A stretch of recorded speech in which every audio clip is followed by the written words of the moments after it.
Αφού έκανες αυτά που σου είχα πει στο προηγούμενο βίντεο, 5 τρόπους για να προστατεύσεις τα μαλλιά σου, φαντάζομαι τώρα γύρισες από τις διακοπές σου, θα γυρίσεις. Μάλλον θα βλέπεις τα μαλλιά σου, γιατί δεν θα τα έκανες όλα πολύ σωστά, θα τα βλέπεις λίγο αφυδατωμένα, λίγο ξηρά και ξεθοριασμένα, λογικά.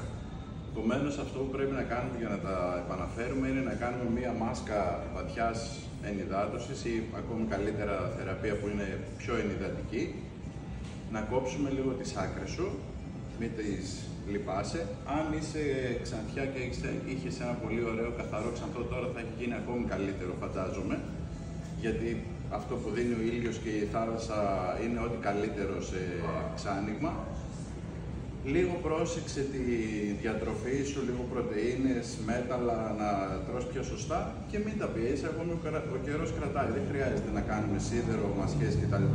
Κοτσίδες, πλεξουδάκια, χαλαρά κτλ. Εντάξει. Εντάξει.